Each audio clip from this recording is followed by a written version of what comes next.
The first time Sam sat down in my office, he seemed almost embarrassed to be there. His hands gripped his coffee cup tightly, the corners of his mouth pulling into a forced smile as though he was apologizing for taking up my time. "I'm not sure this even qualifies as a problem," he began, staring down at the steam rising from his drink. "I mean, they're nice people. Really nice people. It's just..." He sighed, leaning back in his chair. "I moved here because I wanted a fresh start. A slower life. I used to imagine this house with the white fence, a garden, maybe even one of those rocking chairs on the porch. And you know, for a while, it felt perfect. Quiet mornings. Warm afternoons. Just me and the sound of birds in the trees." His voice softened, as if the memory still brought him peace. "But then, it's like everyone in the neighborhood decided my life was a group project. At first, it wasn't a big deal. Someone stopping by to borrow a tool or talk about the weather. Kind of charming, right?" His eyes flicked up briefly, searching for reassurance, before settling back on his coffee. "I thought so too. Until it wasn't just the occasional chat anymore. It was every day. Sometimes twice a day. They'd come to check on me, as if living alone automatically meant I was lonely or helpless. One guy even showed up with a plate of cookies and just walked into my living room. Didn't even ask." For a moment, his frustration broke through the surface. And it didn't stop there. "Every time I tried to have a quiet evening grilling in my backyard, I'd catch someone peeking over the fence. You ever had someone casually ask what you're cooking when you're just trying to eat in peace? Or get a call at 9 o'clock because someone wants to know if you've seen the latest episode of some show? They don't think they're doing anything wrong, and I can't figure out how to tell them without sounding like a jerk." He ran a hand through his hair, his voice quieter now. "I don't hate them. I know they're trying to be friendly. But I feel like I'm drowning in their kindness. How do you even say, 'Hey, I appreciate it, but please leave me alone,' without making people hate you?" He shook his head, a rueful smile tugging at his lips. "I moved here for peace and quiet, and now I'm starting to think I picked the wrong town." As I listened, I could see how much he struggled with the idea of asserting his boundaries. It wasn't that he didn't value the sense of community. He simply hadn't expected the cost of belonging to be his own space and peace of mind. It's not uncommon for people to feel this way, especially when they value solitude. Sometimes, the hardest part is giving yourself permission to express your needs without guilt. If this story resonates with you, or if you've ever struggled to set boundaries with well-meaning people, I'd love to hear your thoughts. How do you navigate the balance between kindness and personal space? Share your experiences below. I'm curious to know how others have handled situations like this. Sam returned a week later, looking more restless than before. He sank into the chair, his jaw tight, his eyes darting around the room like he was scanning for an invisible escape route. Things didn't get better, he began after a long pause. If anything, they got worse. I don't know what I'm doing wrong. He leaned forward, clasping his hands together. I tried everything, closing the blinds, making excuses to cut conversations short, even ignoring the door when someone knocked. Do you know what happened? They started calling out to me through the windows. Like I was some hermit they had to coax out of hiding. He sat back, shaking his head in disbelief. Last night, I was sitting on the porch, just trying to enjoy the sunset. And wouldn't you know it? Mrs. Carter from next door came over with a pitcher of sweet tea and sat herself down like we were old friends. She stayed for over an hour, talking about her garden and her grandkids, while I kept trying to find a way to politely say, I need you to leave. I couldn't do it. I just sat there, nodding and smiling like an idiot. He rubbed his temples, his frustration palpable. And then there's Mr. Higgins. He's the one who checks on my backyard. He came over again yesterday. This time, he said he thought he heard a raccoon near my grill and wanted to make sure it wasn't getting into anything. A raccoon. At 3 in the afternoon. For a moment, Sam's face hardened, his voice growing firmer. I told him I didn't need help keeping raccoons away. But then he started talking about his own grill and how we should do a barbecue together sometime. He just wouldn't take the hint. He sighed, the tension slipping back into his posture. I get it. They're just trying to be friendly.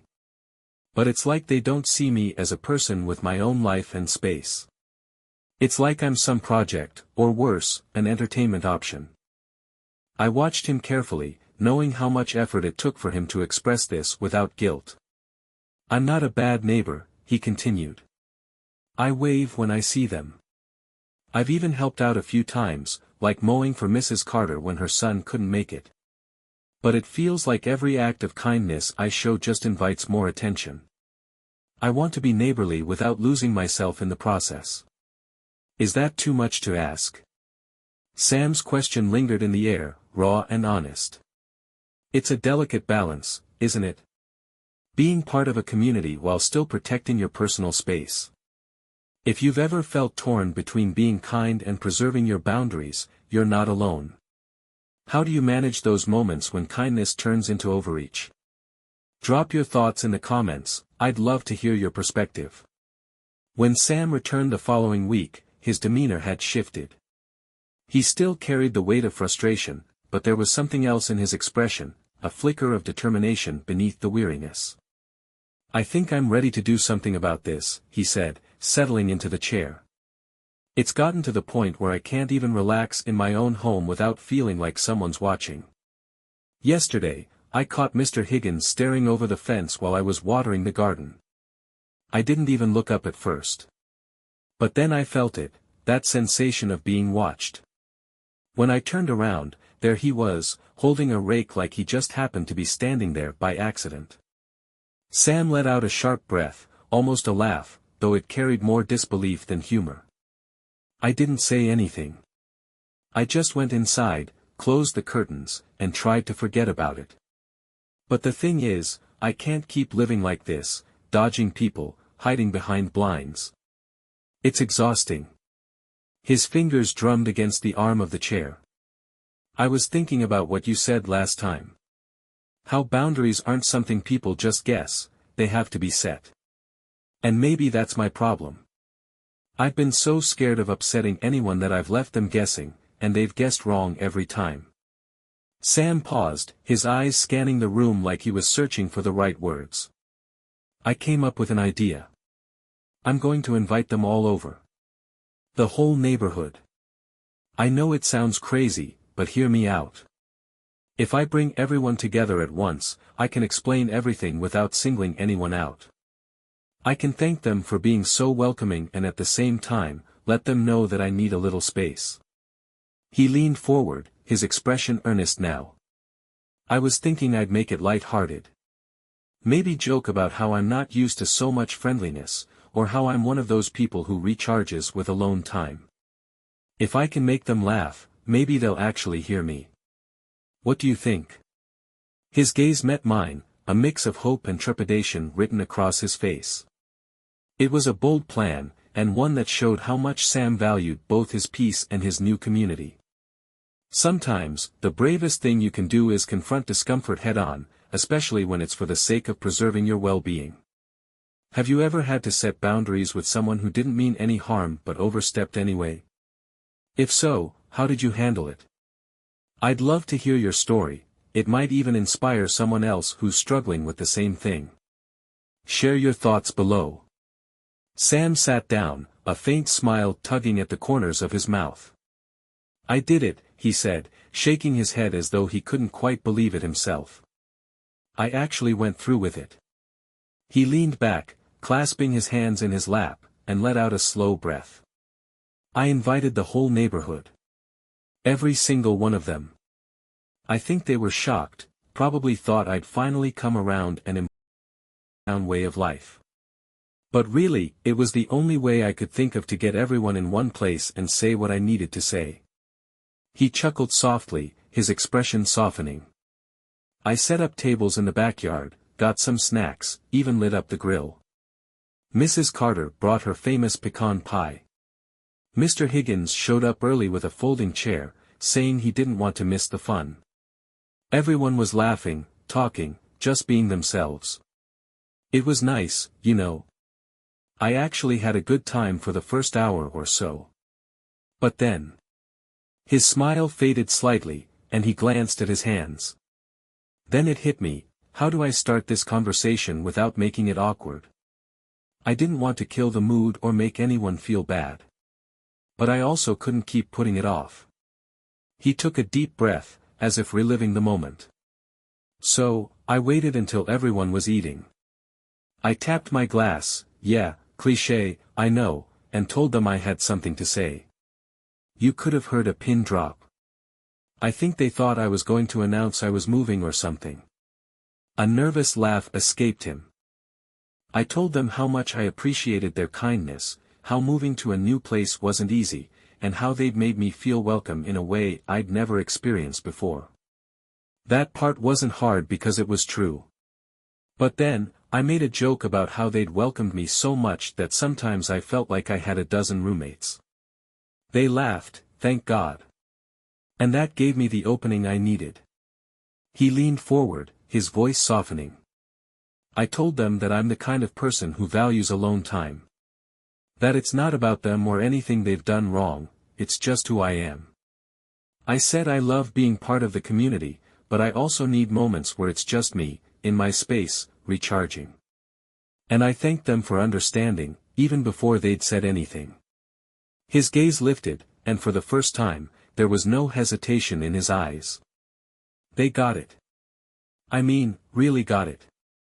Mrs. Carter said she'd wondered if she was bothering me with all her visits but didn't know how to ask. Mr. Higgins laughed and said he'd find another raccoon patrol volunteer. And the best part? They all stayed. We kept talking, eating, laughing. It was like this weight had been lifted. Sam's smile returned, broader this time. It's been a week, and it's like a switch flipped. No more surprise visits or late-night calls. When I see them now, it's different. Like they understand me better. And honestly, I think I understand them better too. He exhaled, his shoulders visibly relaxing. I don't know why I didn't do this sooner. It wasn't as scary as I thought. And now? Now I finally have what I wanted all along, a peaceful life, with neighbors who care but also respect my space. Sometimes, the hardest conversations turn out to be the most freeing. Have you ever been surprised by how well people responded when you set a boundary? I'd love to hear about it, drop a comment and share your story. You never know who it might help.